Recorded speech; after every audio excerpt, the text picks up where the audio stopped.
वाशिम जिल्ह्यामध्ये LPG cylinder टंचाई आहे। ग्रामीण भागातील नागरिक पारंपरिक इंधनाकडे वळले आहेत। शासनाकडून नागरिकांना केरोसिन पुरवठ्याचा निर्णय देखील घेण्यात येतोय।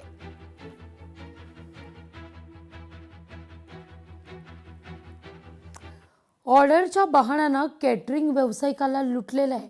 छत्रपती संभाजीनगर मधला प्रकार आहे। केटरिंग व्यावसायिकाला मारहाण करत लुटल्याची घटना आहे। डोळ्यात मिरची पूड टाकून बेदम मारहाण केली आहे। 4 ग्रॅम सोन्यासह 55,200 रुपये रोख आणि मोबाईल लंपास करण्यात आलेला आहे।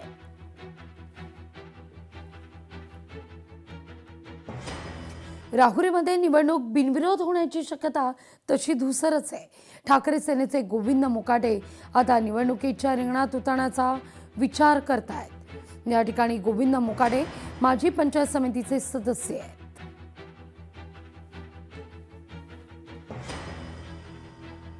राहुरी तालुक्याचा काही विकास नाही। ह्या 10-11 वर्षात 15 वर्षात काही विकास नाही राहुरी तालुक्यात। चार ठिकाणी मिरवली बाबाचा पहाड आहे, मिनीनाथ बाबाचं स्थान आहे तिथं। नवनाथाचे मिनीनाथ बाबा आहेत, त्यांचा मुस्लिमांनी गौरव केला।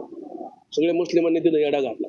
आज कोणाच्या आशीर्वादाने मुसलमान आली, कोणाच्या आशीर्वादाने ते मिरवली बाबाला सगळं मुस्लिमांचा वेडा गेला। ही जी लोक आहेत, ही जी जुने राजकारणी आता समजा गेलेली आहेत, ह्या लोकांनीच ते तिथं गेलं। तर मग हिंदुत्वाचा मुद्दा तुम्हाला पुढे करायचा ना। लोकशाही मराठी ऐका, पहा, जागरूक रहा।